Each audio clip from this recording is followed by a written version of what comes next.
te kukune, te pupuke, nā te pupuke, te hihiri. Nā te hihiri, te mahara. Nā te mahara, te manako. Nā te manako, te wānanga. Nā te wānanga, te matau. Haumie huie taiki e.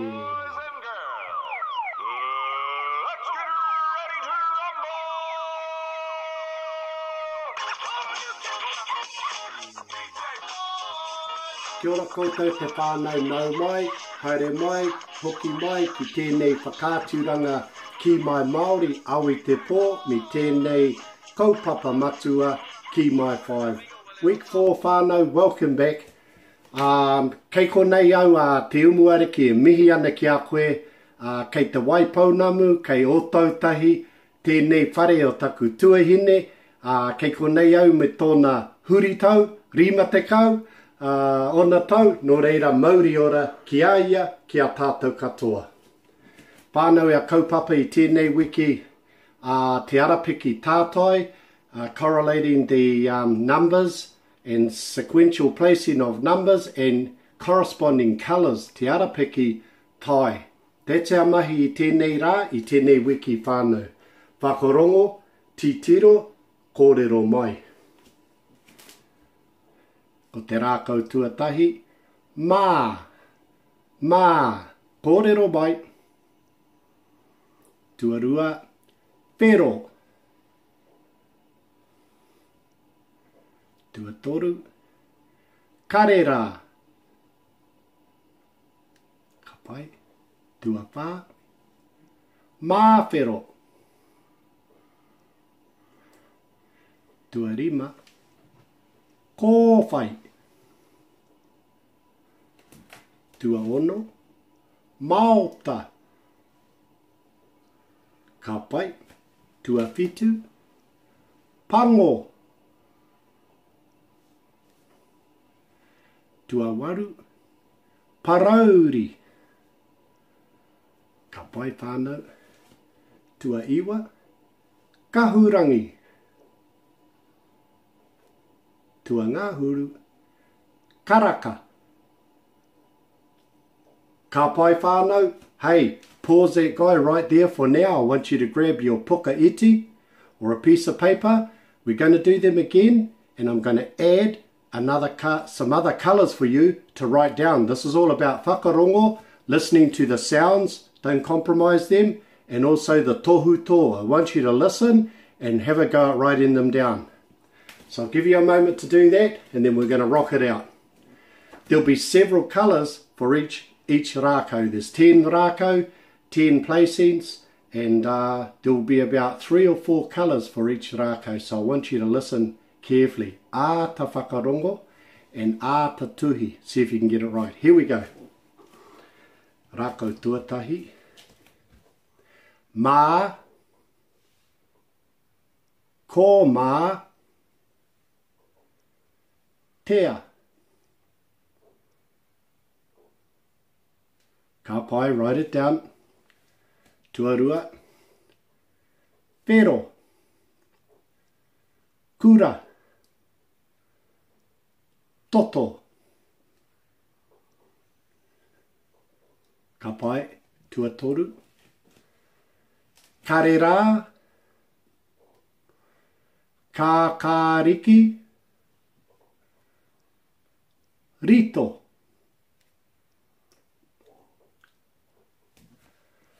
Tuapā.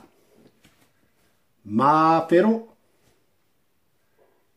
PUWHERO. Hana.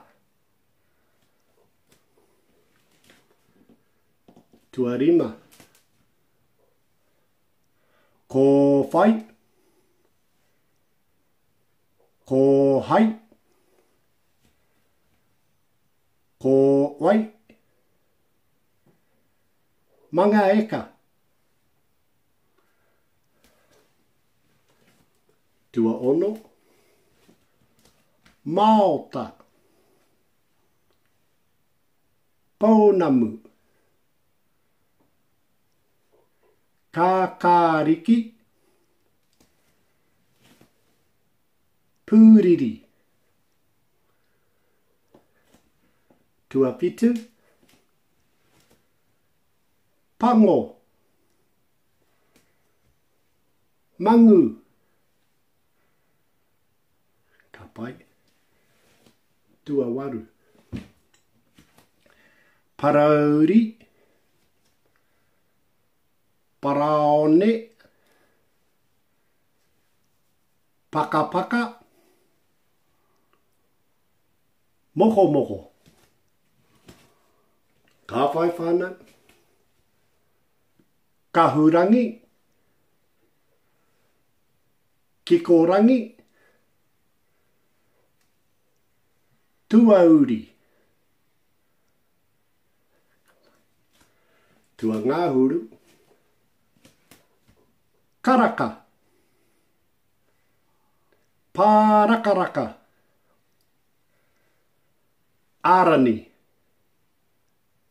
Ka pai whānau, ka nui tērā, there's plenty there.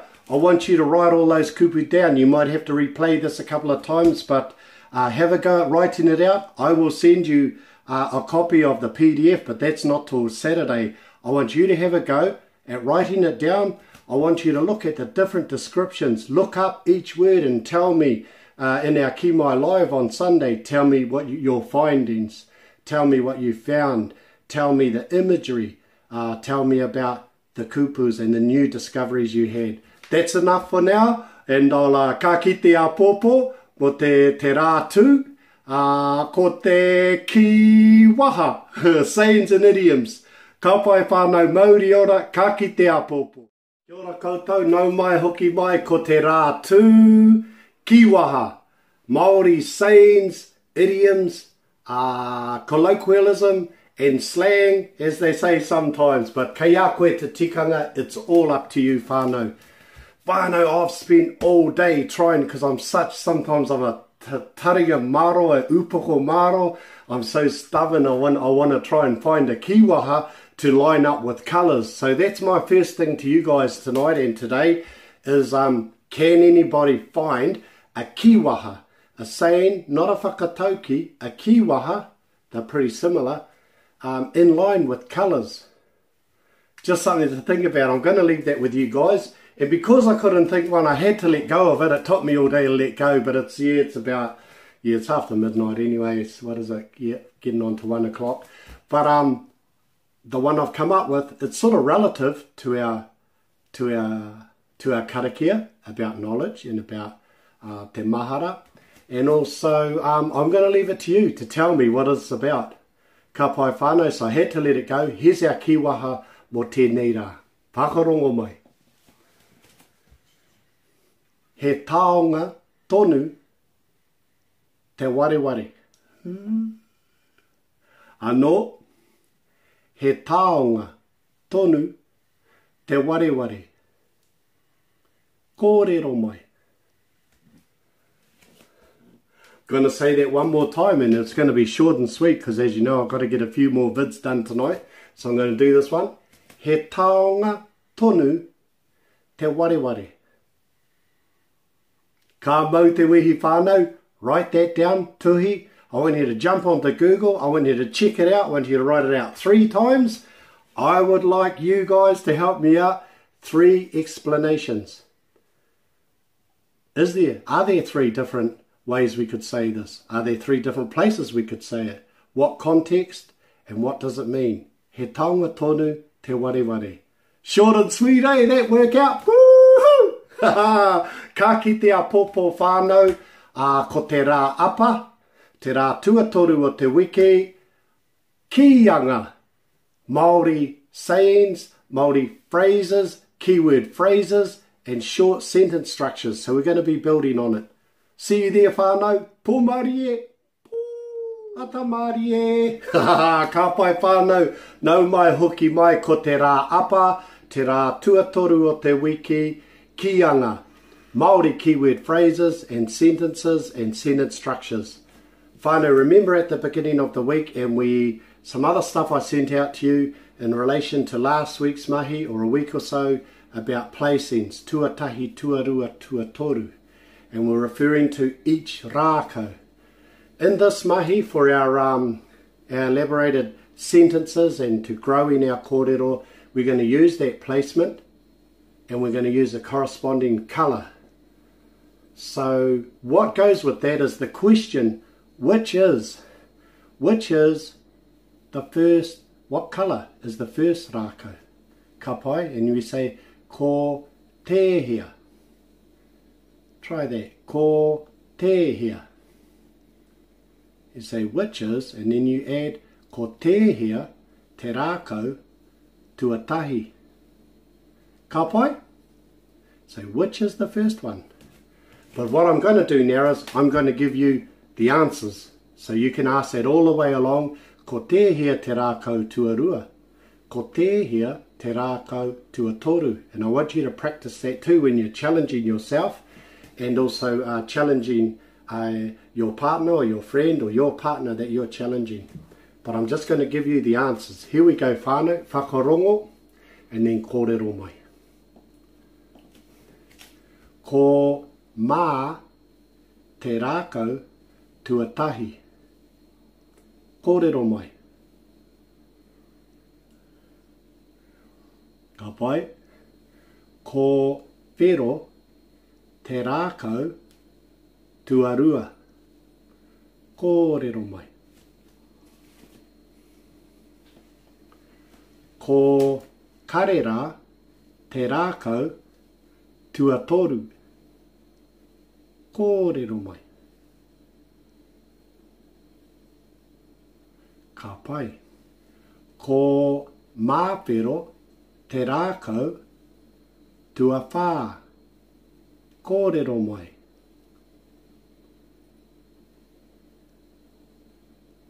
Ka pai. You've got it now. Ko kōwhai te rākau tuarima. Kōrero mai.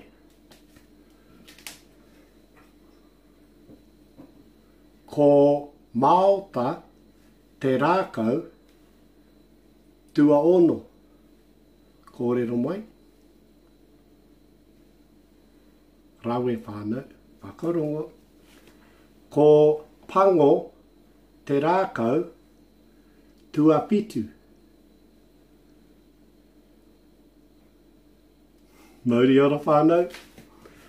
Ko PARAURI te rākau tuawaru.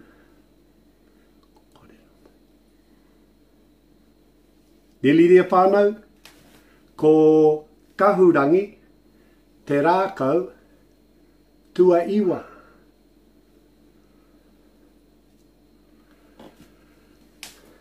Ko KARAKA te rākau te kau. Ko KARAKA te rākau tua ngāhuru. Kōrero mai.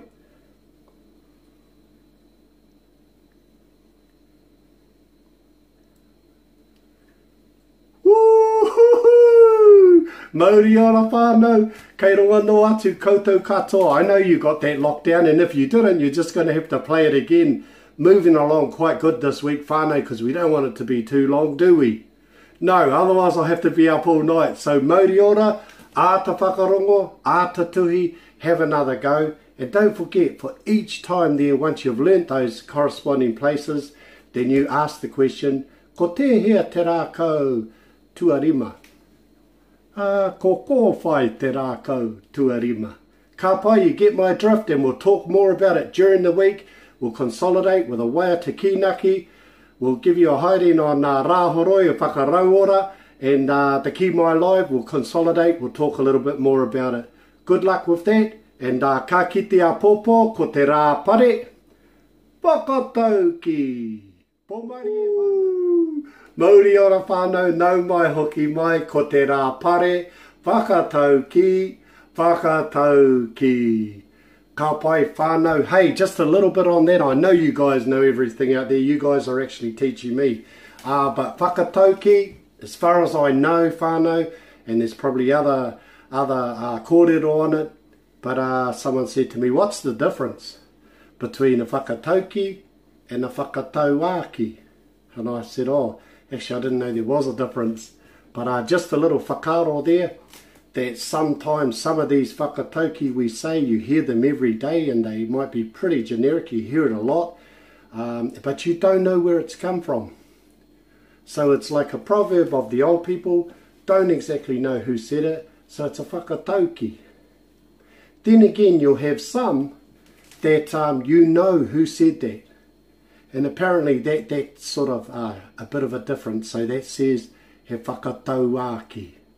Say, oh, ne ki e ki, he whakatauaki. Nā wai e ki, who said that? Oh, I said, oh, those prophetic words, they were says, oh, nā te apiranga ngata e ki, te rā whakataukī, e tipu e rea I ngā wā o tō ao. Like that. Ka whai whānau, so stop trying to drag it out. I'll give you today's whakataukī, and that's a lovely whakataukī that you might want to look up there. I said the first part of it. See if you can go and find the rest of it, and I'll catch you up on Kiimai Live on Rātapu. E tipu e rea I ngā rā o tō ao. Check that out. Nā wai e ki, who said it, that whakataukī, and tell me the rest of it. But I'm going to give you one for today, whānau, relative to our mahi. Colours. Yeah, that's right, colours. Ngā tai.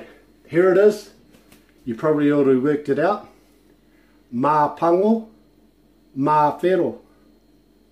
Ka tutuki te mahi. I know you want to hear it again. Whakarongo. Mā pango, mā WHERO. Ka tutuki te mahi. And you may come across variations, mā pango, mā WHERO, ka oti ai te mahi, and you'll find variations on it. And maybe that's one of those ones, I don't know who actually wrote that, but that's known as a whakataukī, and there might be variations, reo a iwi, different dialectual differences, and different spins on it. But I'm going to leave that with you, and as you know, ko te whakataukī is up to you to give me 3 explanations, what it can mean. Don't make them all the same, try and think outside the square. And 3 contexts where you would use it. That's it. You guys, we're nearly rocking it down. We've got one more to go for this week. Mo tēnei wiki, I mui te ngā rā whakatā before the weekend. And a pōpō, Waiata kinaki. Engari I tēnei wā, mā pango mā WHERO, ka tutuki te mahi, ka kite a pōpō whānau. Pōmari e. Pū. On that midnight train to Georgia. Kia ora tātou te whānau. Ngā mihi nui kia koutou. Been good. It's been good getting these bids done tonight, and had to up the ante a bit at this time of the rūru, getting a bit late. But our Waiata kinaki, our people, we always had to improvise. We don't have a raku, a guitar tonight, but just as the old man used to say, think beautiful, think sweet, and then help me out, a cappello, and we'll rock out our Waiata, relevant to some colours, a bit of a tune to help you remember some of the colours.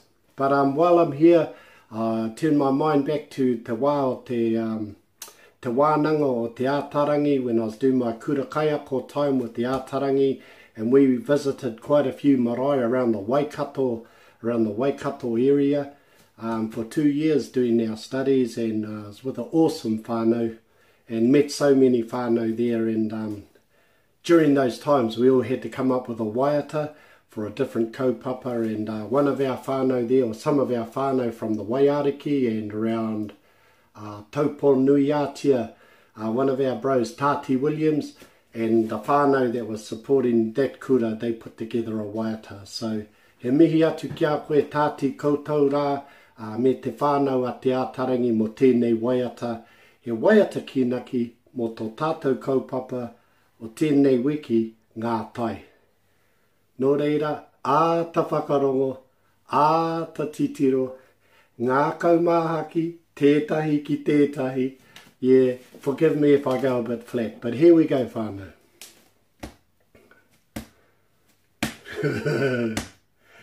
KAHURANGI, KIKORANGI, TUAURI, POUNAMU, KARERA, KAKÄRIKI, PANGO, mangu, he orite, mā me te whero, mā whero.